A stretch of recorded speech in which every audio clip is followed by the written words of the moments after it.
Your bar is currently #1 in the global top 500 bars ranking. What does this kind of recognition mean to you and your team?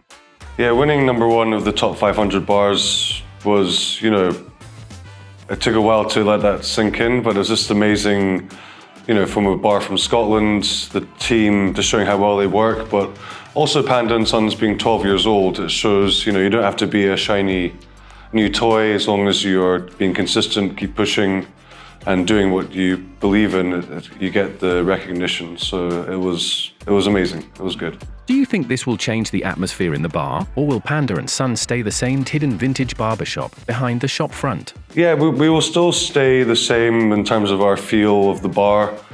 But look, of course there's an impact with people, probably tourists coming in really wanting to come in. The locals don't care so much about these accolades, but ever since even like 50 Best awards, we found there's been a larger portion of tourism coming in. So, but again, we still stay true to ourselves. We're not going to change things by peer pressure. We're just going to keep doing what we believe in. The Alto's Bartender's Bartender Award is voted on by your peers. Is this kind of recognition different for you compared to traditional rankings?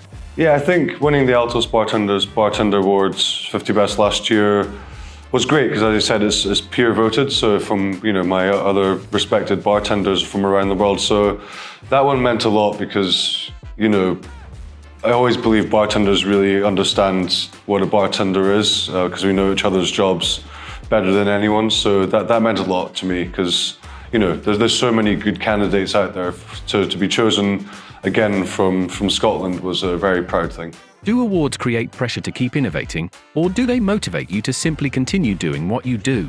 Yeah, I think I need pressure to keep pushing because sometimes if you don't have it, you maybe become too complacent or relaxed. And I think for a long time I always looked at why good bars no longer were good after 5, 6, 7 years. But I think a lot of time is they haven't kept evolving, keep pushing, and you need to keep true to your USP of what you are, but you need to keep improving everything. So this adds more pressure, but I think that's a good thing for us. Your work with freezing, sub-zero mixology, is iconic today. What was the original question or problem that led you to this approach?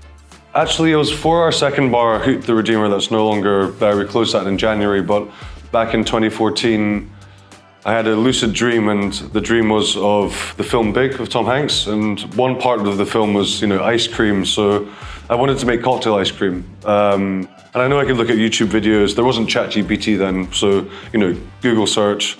But I could follow a copy something, but I wanted to really understand it because I like to really fully understand everything. So I studied in University of Reading, so science of ice cream, but then your Italian friends tell you gelato is different, it's better.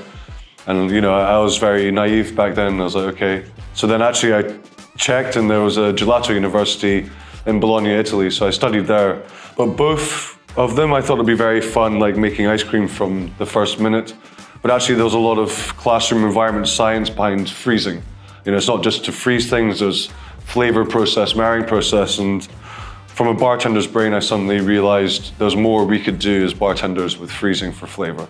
And what is the next boundary you want to push? Where do you see unexplored territory? I think it's pun intended, but there's tip of the iceberg. I think actually we've only just scratched the surface of what we can achieve with freezing for flavor. So I want to keep pushing that because, we look at the best chefs and the best restaurants and try and adapt techniques, which is good, but we can do so much more as bartenders of liquids with freezing than the kitchen. So it's been a double-edged sword past couple of years because obviously the demand for me to travel and teach what we've done so far has been great because I'm helping other bartenders think in a different approach, but it's not giving me time to make more new techniques. So actually, after Prague, I'm going to have at least a few months to be at home to really try and turn our theories into practice and really do a lot of R&D. So hopefully next year, we should be coming up with a couple more for the community.